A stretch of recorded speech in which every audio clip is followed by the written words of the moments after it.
Okay, What so do you mean? Got these hands. Listen, guys, I'm a naturally peaceful person. Namaste. Okay, but I do got them do you guys hands. understand? I don't even like being seen out with this guy. And now you have to like at your big age. And look how big you are. You be Guys, doing. this is trauma shaming. Is that a word? This is trauma shaming. It's not trauma So shaming, yeah. So same thing with option trading. Oh, Hey, why would you guys put Josh that? Tribe, what's good? Put 5 stars in the chat. That's not Josh it. Tribe, let's go. You don't have a Josh Tribe, bro. I do have a Josh Tribe. You don't have a Josh Josh Tribe. Tribe, let's go. You don't have a Josh Let's Tribe. prove him wrong.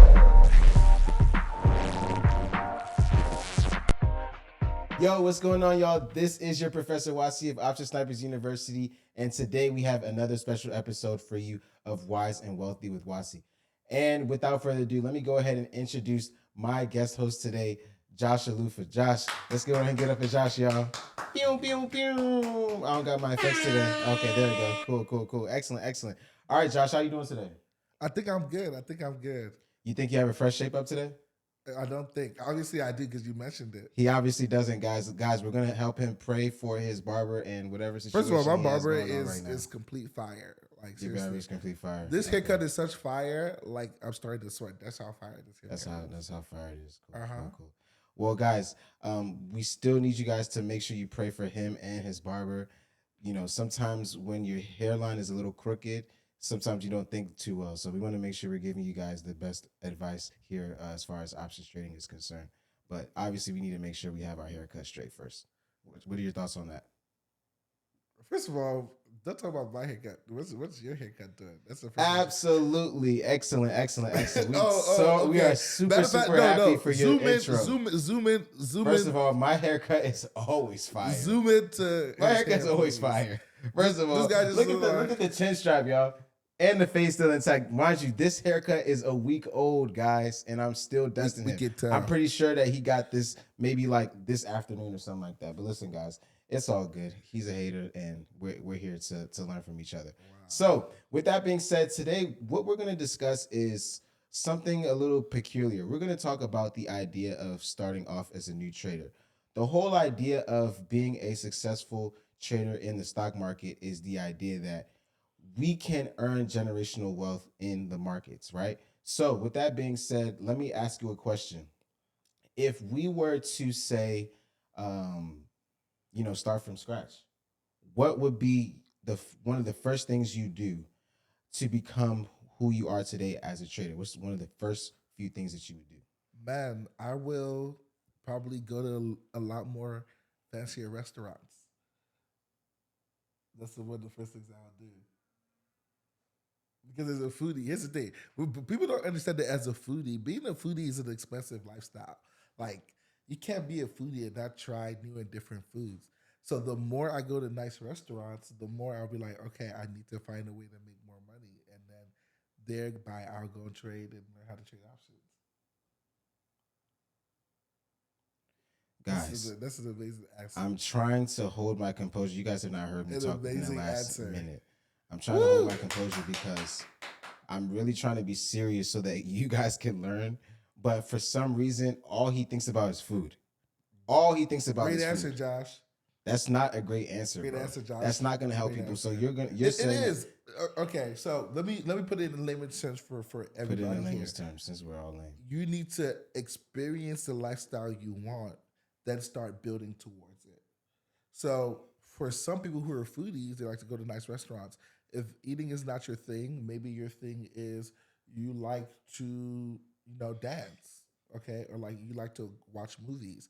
Well, there's a difference between watching a movie in an IMAX restaurant versus having a sky showing where you're literally watching the movie on a hot air balloon and there's a big screen right in front of you. Totally different experiences, same activity. Guys, I have So when you absolutely experience no stuff idea what like this that, guy is talking about right now. you have to experience the life you want, then you work towards it. That's why people tell you like, hey, go rent a Rolls Royce for a day, go ahead and go to that open house of that $10, $20 million house. They want you to have the feeling of what it means to be in there, Okay. and then you carry that feeling. Now and you're work making towards a it. little bit of sense. You're making a little bit of sense because if at the first part of this episode, what you were explaining to us is how hungry you were. Because that's all I heard you was talking about. Right? That's all I heard. Now what we're going into is the thought or the mentality of what? I guess indulging in something that you particularly may not necessarily indulge in the I guess what you would say in order to somehow be able to what look towards having that indulge being able to indulge in that specific thing over a longer period of time or what or making it a lifestyle I guess you could say. Yeah. So one thing you have to understand is that the human mind is like a tape recorder, Mm, and what it does that it records things, right. and when it records things, that thing becomes its norm. Okay. So let's say you're somebody who makes $20,000 a year. Right. If you could constantly put yourself in $1 million houses, Mm-hmm. you go to 5-star restaurants, you offer, order coffee. If you consistently do that, your mind will begin to believe that that's your regular state of being, Sure. and it will start to look for ways to make that a reality. Right. So, there's this thought of, oh, I can't afford it. No, you need to experience things you can't afford. Sure. A great speaker once said this, right? And a great athlete, okay? And you can guess who this athlete is. He said a very famous quote. He said, if my mind can perceive it and my heart can contain it, then I can achieve it. Right. Who said that? I don't even know, bro. The greatest boxer of all time, I guess Muhammad Ali. Muhammad Ali. Okay. That's why people think his trash talking was him trying to check out an opponent. His trash talking was to pre-frame himself to get his mind to perceive it, his heart to contain it, and that way his hands will achieve it. So when he will say, I'm so fast, I'm so fast, when I turn off the lights, before it goes dark, I'm in bed. Right. Like those type of sayings. But my dad used to call something to me that was very Muhammad Ali used to say. Let me see whether I can recall it. It's a famous song about Joe, and he said Famous song by Joe. about Joe. Which Joe? Is an opponent. I don't remember his last Oh Lord. name. This And guy's citing things he doesn't even he know. made Go a ahead. whole rhyme about how Okay. when he meets him, he's gonna give him punches and give him blows to his stomach, and then he's gonna collapse. And in the boxing ring, that rhyme actually played out. He gave him body shots, and then he collapsed on the floor. So he's probably talking about Joe Frazier then. Maybe. I don't know. I want to watch boxing potentially. Yeah. I just We like know. listen to interesting people. We know. Okay, so What do you mean? Got these hands, boy. Listen, guys, I'm a naturally peaceful person. Namaste. Okay, but I do got them hands. do you guys understand? I don't even like being seen out with this guy. Like he's such an embarrassment. It doesn't even make sense. The first thing he'll do when we decide to go on a road trip, he'll jump out the car and just start randomly just dancing for no reason. In the Just- rain, mind you. That's the in the best type rain. of dancing and joy. Here's the thing, right? I've noticed something that about people who are just naturally need some excitement. That when they get around me, like they don't know how to handle themselves. What you got to do is that you're supposed to join me. My dancing is an invitation. I'm for not you to joining you in dance. those dances, bro. I'm not That's an joining you. invitation for you to dance. No, I don't want to be If invited. I get up on the table and start jumping, that's an invitation. I don't want to be invited. I don't want to be invited, bro. Well, y'all want me to come dance at your house? Send me a Nobody wants put you to something in the dance at their comments. Say house. dance with me, Josh. Nobody. Please don't put that. Say in the dance with comments. me, Josh. Do not put that in the comments. I'll release a whole video about that. Say dance with me, Josh. People like to dance. It's literally a song called "Save the Last Dance." Like, come on. Like, seriously. Do you think you can dance? There's a little, people love to dancing is an expression, just like making money is an expression of who you are on the inside. Are you happy with yourself? I'm so pleased. Anyway, let's get back on task. So, obviously, one of the first things we want to do is we want to do what? We want to envision ourselves in a specific lifestyle that we want. So, the first, I guess, the idea would be to indulge in that lifestyle, at least to a certain degree. I have a story about that. So, one of the first few times I flew first class, it was a different experience. Well, specifically internationally. Flying first class domestically is not it's really just sitting in front of the plane. I personally believe it's a complete waste of money to fly first class domestically. Okay, That's just my personal opinion. But flying first class internationally, you definitely get a different experience, at for least sure. a wider margin than you would domestically. For Okay. sure. Now, with that being said, I remember I was taking a flight from London to Boston. And I mean, just being in the front of the plane, the flight attendant pretty much like attending to every single thing. I mean, if I would have asked her to help me like lift my leg up, she probably would have did it for me, bro. Like it That's was what they crazy. do. I mean, when we went to Colombia recently, and I was literally in first class, it was just a different type of like service internationally versus domestically. So I remember. So I'll give you an example, just little nuances. When you do first class domestically, they give you two chances to get a drink. They offer you like, hey, would you like something to drink? When you first get on the plane, before the whole announcement and safety procedures, they say, hey, sir, would you like something to drink? And then when you lift off, like within the first 20, 30 minutes of lift off, they say, hey, would you like something to drink? And I usually get some champagne or water, depending on what I'm feeling. Where international, it was like every 45 minutes. You okay? You want something to drink? I'm like, I wasn't thirsty, but am I thirsty? I don't know. Yeah. Give me some water. It made me nervous, right? Because I was like, why are you guys keep asking me for water or drinks when I fly, internationally? Because I don't do a lot of international travel. Yeah, But we got to get you out there. I know you domestically is a definitely small different. pup. We got to get him out there, guys. He just started flying. He was actually scared of flying for quite a while, so we have to. I had listen. Some people have some trauma about flying. There's three things it's gonna be hard for you to get me to do. Okay, heights. Oh yeah, roller coaster fans. Don't slide in my DMs. I do not do roller coaster. Matter of fact, I remember Exercise. I actually exercise. Don't play games with me. Yeah, So it's okay. so heights.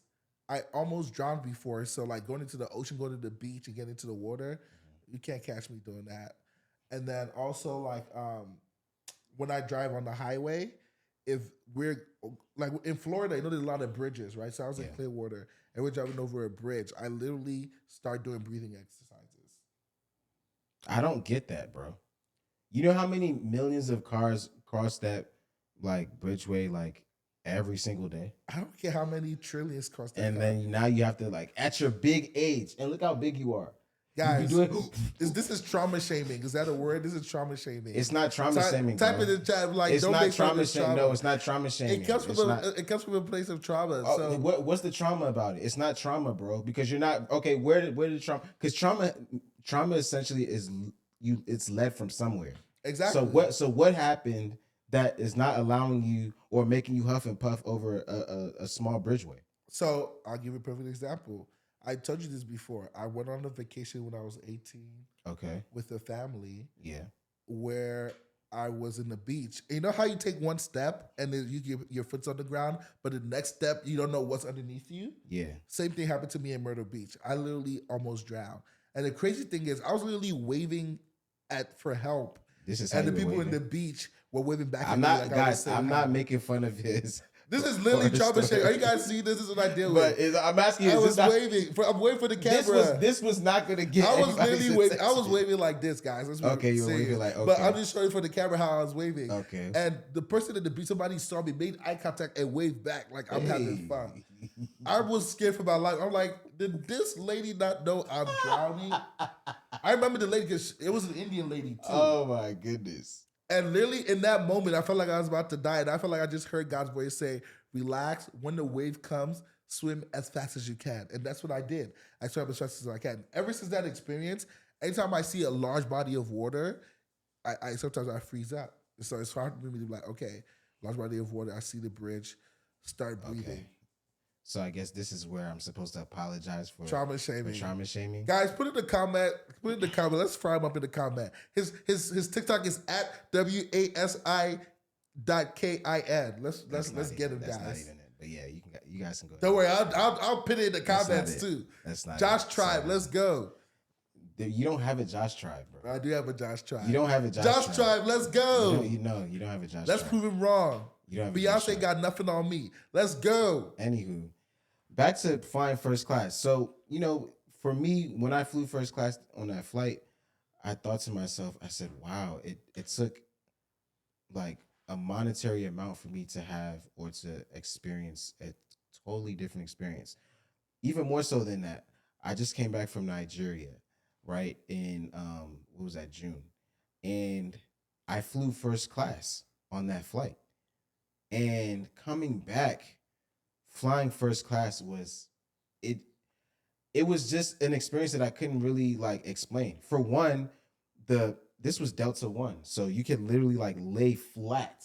Literally, you don't even feel the plane flying because if you're laying all the way flat like that, as if it's like a bed, you literally cannot feel the plane flying. So when we had turbulence, it literally felt like a roller coaster. And typically, I mean, for what it's worth, I actually do experience some forms of airplane anxiety. I've been flying more recently, so Says the trauma it's less, shamer, but okay. it's less is I mean, it is what it is. But it's less, the anxiety I experience is less and less as time Funny progresses. enough, I But don't like those first class seats because that's on as you, you can bro. tell, I'm a little bit bigger than you. When I Right. lie down on those If they seats, were I actually, have yeah, if they were, I if they can't could fit you, then, yeah, that's the problem. So I Yeah. don't like those. I don't like.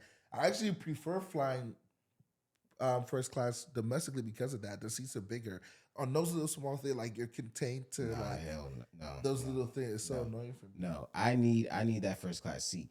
So anyway, having that seat, realizing like, yo, like this flight is like, because after like laying down, first of all, I took maybe about I slept like 3 different times. That flight is about 11 hours, right? So you leave overnight from Nigeria about maybe 10 p.m. You finally get in the air maybe 11 p.m. and it's a 10-12 hour flight. So as you're flying across the ocean, like typically there's feelings of turbulence or whatever the case may be, but over the course of 12 hours I slept 3 different times, being able to lay down flat on the bed like that. Now the flight attendants, they were obviously wonderful. People were like hugging and kissing when they got on the plane. I'm like, yo, what kind of vibe is this on first class? Like everybody is just hugging and kissing each other. You know what I'm saying? It was really weird. I And then like the vibe people, on and then first class, everybody, though. and then I mean, I loved it too. It was just different. Yeah. And then we order our food and whatever the case may be. So it's just like, when I experienced that, I'm like, yo, I can't fly. When I go back to Nigeria, it's gonna be hard for me to sit there and say like I'm gonna decline my ability to do that again. You know what I'm saying? So like I could see where that would be the first step. It's like, all right, you know, indulging in something that could start to make your mind expand in such a way where now your mind is starting to figure out different solutions to maybe specific problems, maybe world problems out there, so that you can then experience the idea of what it means to be wealthy, right? Yeah, I know it's so funny, and the mind is a funny thing. People make the mistake of thinking if their gut says something is wrong, then it's wrong for them. Explain that. When in fact they have an untrained gut. I'll give you a perfect example. There's a scripture and it says this. It says, trust the Lord with all your heart, lean Lean not not on your own understanding understanding, and he will give you the desires of of your your heart. hearts. Right? People have took that to mean that whatever your heart desires, he will give it to you. No, What it really means is he will put the right desires yeah, in he'll your give you heart. new desires, He will right? give you the right desires because you've been trusting in the Lord and leaning not on your own understanding. Right, So that's actually a description of the process of training your gut. right. So there's sometimes where people want to join our program and then they'll say, "Hey, Josh, I really want to um, join this program. Should I trust my gut on this, or my gut is feeling scared of joining the program, whatever the case may be?" And I tell them like, first of all, you have to realize your gut got you to exactly where you are now. Right. You have an untrained gut, okay? And another word for gut is just instinct. Yeah. So people have untrained instincts. Part of the reason why you get into those environments where you're experiencing those new things, you're recording those new experiences in your mind is that you're giving your instincts, your gut, a new frame of reference. Right. So when people ask me like, okay, how do I become a successful options trader, or how do I make money in whatever skill, you have to develop a gut or instinct in the skill that you're in. Has there not been times, and we can ask any of our successful students this, has there not been times people ask you like, what made you get into that trade? Yeah. Everybody always asks. And they that. ask you like, is it this particular strategy or that particular strategy? And you're like, no, I can just tell. Right. And they'll say, how can you tell? And then It's like second nature. it's like second nature. The usual tools I give people is I have done this long enough that I've developed a gut instinct on how to do this successfully.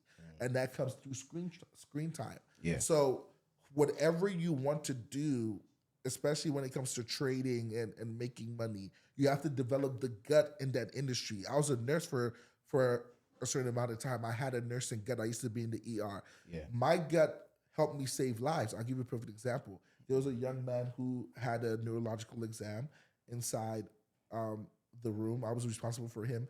He was discharged home. The doctor said everything was okay. The doctor said, okay, you're ready to go. His family was in the room with him. They were ready to go.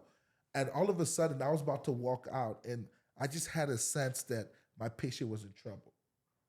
So I literally had my lunch bag in my hand. It was a white plastic bag.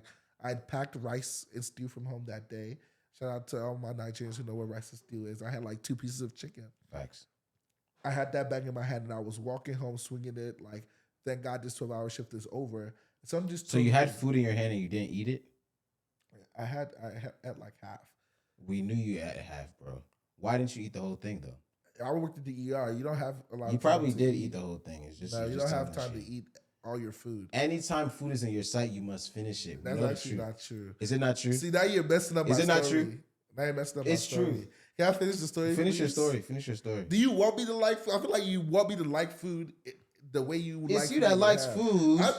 It's not me that likes the food for you. I appreciate food. I won't eat the food for you. And I'm not even shaming. It's just you have to be honest with yourself. I'm very honest with myself. The first step is admittance. Oh my gosh. That's it. Back to the story. I went back. I was walking out the ER room, and sometimes to check out the patient, I double take, and I got back there, and he was literally shaking, seizing on the bed. And at this point, I was been a nurse for 9 months, right?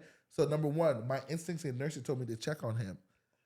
The doctors asked me later, like, what made you check on him? I was like, I don't know. I just had a feeling, right? I just had a feeling. I developed an instinct in that field. Right. So anything you want to do, even learning how to make money, you have to develop an instinct for making money. And sidebar, before I get back to the story, here's some ways you can develop an instinct for making money. Let's break it down. Number one, every time you spend money, ask yourself a very simple question. How did this person get money from me? How? When you going to buy a cup of coffee at Starbucks, like I go to Starbucks all the time. How did they get that money from me? And I asked myself that question. I was like, well, I was feeling like I wanted to pick up. I wanted a late snack or afternoon snack. That's how they got their money from me. They ask yourself a question. How could they have gotten more money from you? The answer to that is the person who was asking me my order was a little rude. They could have been nicer. So customer service could have been an improvement that they had, right? Okay, great. How can you create a system around getting that money from you regularly? How does Starbucks collect your money regularly? Well, their drinks are addictive. They're the only ones who make cold drinks like that. Right. Asking yourself those questions on a normal basis, you begin to create instincts on how to make money. How do you think Chick-fil-A became Chick-fil-A? They literally asked themselves, how is McDonald's and Burger King making money from people? Okay, and how can you make it better? Well, they're always rude at McDonald's. Right. Like, I literally saw a skit that says, if they ain't rude, you're not at Popeyes. Have you seen that skit before? No, I haven't seen that. It was so hilarious. It was like people frying chicken, and then they were training a new employee, and then the new employee came up and said, hey, how can I help you, sir?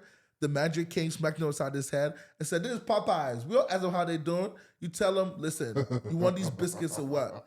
I was like, wow. But it's literally like, that's how it is in Popeyes. That's the reputation, too. It's the reputation. Thank you.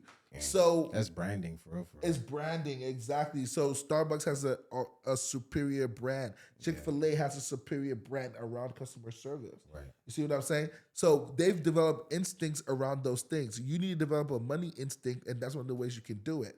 So now going back to the story, I had an instinct in nursing on, okay, my patient was in trouble. I jumped on him, gave him CPR. We ended up taking him to the coding room. Pause. And, I handed the code as long as I can. And then I went home. I came back the next day and all the doctors were clapping for me.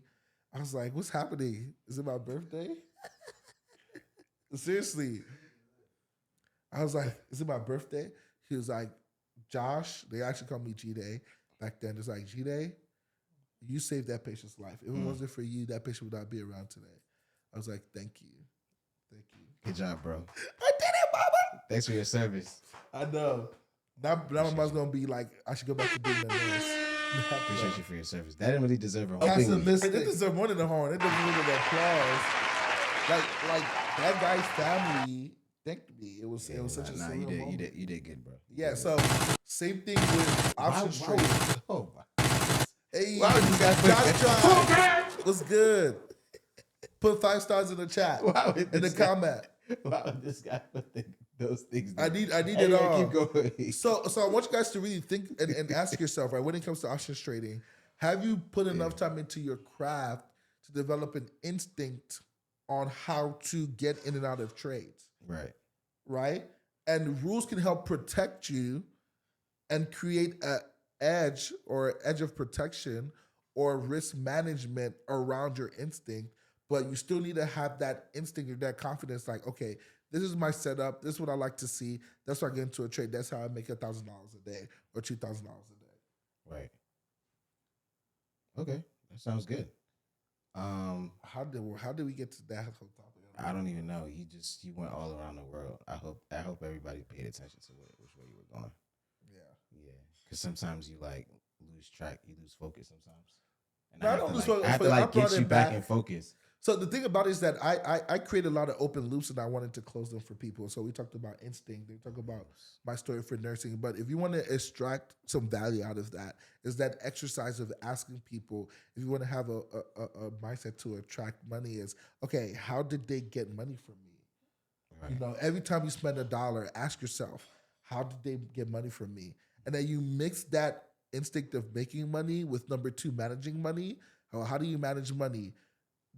So I was asked to do this exercise for a month, and I'm gonna be honest, that was too long. For 3 days, take a piece of paper and write down how much money you spent for each day. Every time you spend money for 3 days, it'll teach you how to manage money better.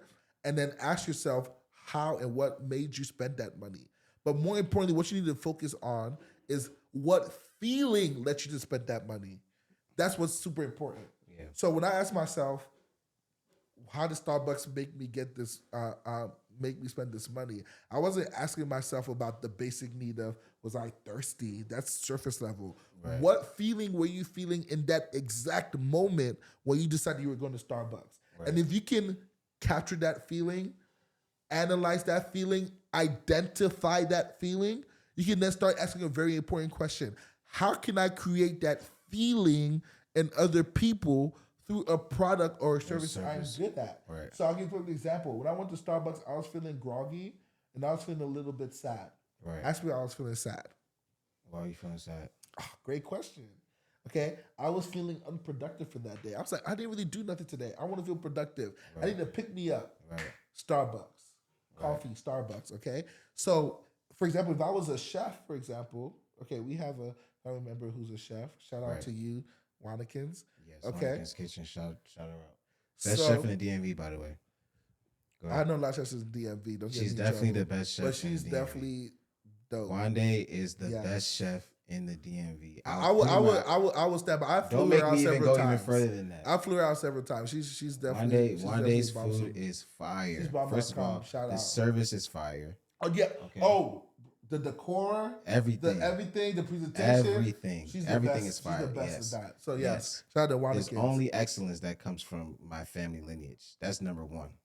So that's even how it even started, right? But then she even built on top of that. So how did you get your shape up? That's not even a funny joke, bro. See, now we're gonna have to cut that out because that wasn't even funny. You're supposed to say something funny. That wasn't funny. I tried, guys. Josh tried. You know what it is. So this what we're gonna do, right? I was Yeah. using Wanda as an example. Okay. Let's say I want to replicate that same feeling of unproductiveness and wanting to be productive and Right. having to pick up. Right. What I would sell is tacos. Okay. You need to pick me up. Pick up the spicy sriracha tacos. 100% guaranteed to wake you up and make you feel ready for action. Right. See, now I've identified that feeling. I've built a product around that feeling, and I'm then marketing around that feeling. Right. So, as a money making exercise, you need to ask yourself, what feelings make you buy? And if you keep noticing those feelings over and over and over again, then create a product or service around that feeling. Ask your friends and family, hey, what feeling made you buy? Mm-hmm. Why you going to eat out? Why do you people eat out instead of cooking at home? Nice ambiance, music probably, views, being served, Okay. stuff like that. So for me, and those are all valid reasons. For me, I eat out a lot because of convenience. I travel a lot, convenience. Okay. So imagine if I could create a restaurant that as soon as you think it, you send it. You don't even order in the app. You text your order to a particular number, and that's your order right there. And then you can Apple Pay that number as a restaurant. Do you think any local restaurant, their sales will increase by adding a text to sales service? For sure, yeah. That's it, guys. I just created $1 billion business, okay? If you go ahead and do it, make sure you run me my percentage. This guy's very silly. That's what we do. You're very funny. All right, well, I guess we could end the episode right there. We can go ahead and create a part 2 to this. But before we let you guys go, there's one thing I want to let you guys know. We have a 5-figure trading challenge happening this month. We're going to be trading with you guys every single day for 5 days. All right, guys. And when I say trading, I don't mean trading in the markets. I mean trading ideas, trading information. All right, guys. So over the course of an entire week, all right, every single day, Monday, Tuesday, Wednesday, Thursday, Friday, we're going to be exchanging information. We're going to give you guys the information on how we have been able to earn upwards of 5 figures a month trading stock options. And we want to get the feedback from you as far as what other topics you guys would like to discuss on our YouTube channel. All right. So if you guys have any other questions, make sure you guys put it in the comments below. All right. The link for the 5-figure trading challenge will be in the description. You should see it below. It's simply just 5figuretradingchallenge.com. I think we have some bonuses this month, right? Don't we? Or we always have bonuses. Talk about that a little bit. We always have bonuses. Guys, when you sign for the challenge, obviously we have some bonuses. We have some guest speakers for you guys. But it's all about just empowering yourself, right? Yeah. So education, inspiration, transformation. Yep. Okay. You educate yourself. You get inspired through an idea. You learn that idea skill set. You execute on that skill set. Then you transform your situation. Peace and love, fam. Wait, hold on. Before we do peace and love, fam, we actually also have a live training workshop, don't we? No, we don't. What am I talking about? That's a secret VIP location that people find out when they come work with us. I'm not going to let people come hang out with me. There's some waiters on YouTube. Oh, okay. I'm just joking, fam. We have a live 3-day workshop where we trade with you guys in person. This guy is crazy. We come trade with you guys in person. Come hang out with your boys, Josh, Wasi, and the rest of the team. We'll trade with you guys in person, train you guys on how we trade and make 5 figures a month and up trading options. Yes. If you want to learn more about that, you should just simply email us at admin@optionsnipers.com. We will give you guys more information on how you guys can meet us personally and trade with us over an entire weekend. All right, guys. So with that being said, we will see you guys soon. Peace. Peace and love.